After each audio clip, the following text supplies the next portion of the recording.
bilirsiniz ki, təhsilə açılan, elmə açılan qapılar bizdə heç vaxt bağlanmır və bugün uşaqların dünyasına sizi aparacağıq, sehrli aləminə aparacağıq. O rəngli karandaşlar olsun, nağıl kitabları olsun, əlbəttə ki, kiçik addımlarla başlayan böyük arzular olsun. Bugün o qapılar açılacaq bilik açarı uşaq bağçasının üzünə.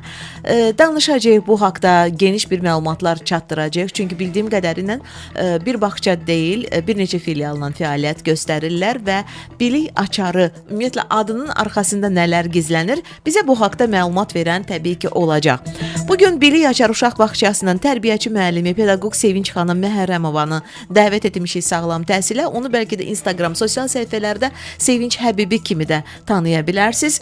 Salamlayıram Sevinç xanım sizi. Xoş gəlmisiniz. Təşəkkür edirəm Səmirə xanım, çox sağ olun. Necəsiz Sevinç xanım? Çox sağ olun, yaxşıyıq. İlk öncə dəvətiniz üçün sizə öz təşəkkürümü bildirmək istəyirəm və məktəbəqədər təhsil sahəsi o qədər maraqlı, geniş və məsuliyyətli bir sahədir ki, bununla yəni bir az müddətdə danışmaqla da bitmir.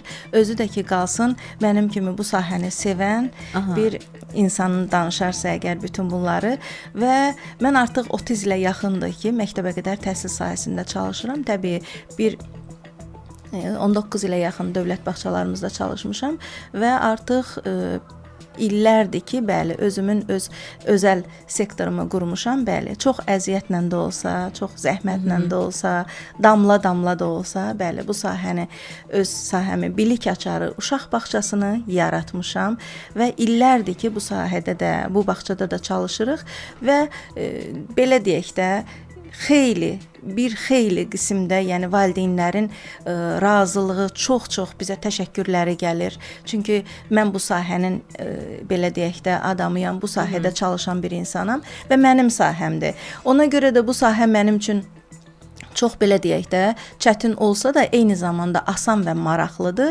Çünki özüm öz üzərimdə daim işləyən adamam və bunu da qeyd edim ki, mən 2007-ci ildə Bakı şəhəri Nərimanov rayonunda ilin ən yaxşı tərbiyəçi müəllimi seçilmişəm və cənab prezidentimizin qarşısında və ölkəmizin birinci xanımın qarşısında 2 dəfə açıq məşğələ vermişik və bundan sonra daha da belə hiss elədim ki, mən daha da məsuliyyətli olmalıyam. Çünki elə insanların qarşısında çıxış etmək, bəli, bu mənə də daha da belə güc-qüvvət verdi və mən öz çətin işimi daha da maraqlı şəkildə qurmağa davam etdim.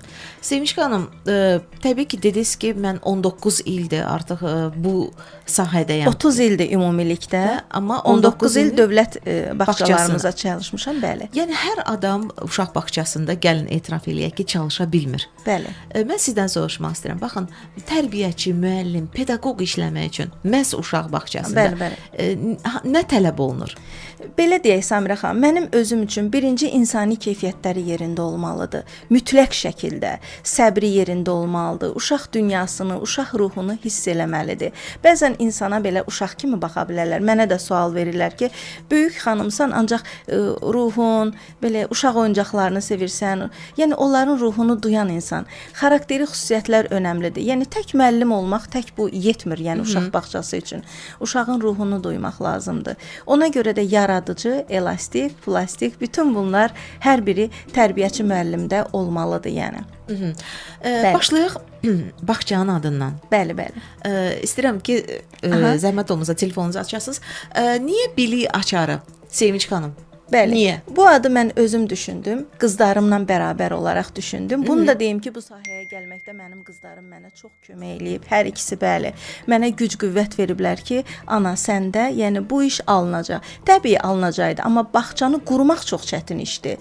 Yəni 11 il bundan öncə tamam fərqli bir vəziyyət var idi. İndi bəli, bəlkə də biraz daha asan formaları olub, ancaq onda daha çətin idi. Yəni özəl bağçanın. Bəli, özəl bağçanın az-az sayılan bağçalar da var idi. Gəldik bilik açarı adına və mən düşündüm ki, mən orada o adı qazanacağım bir adı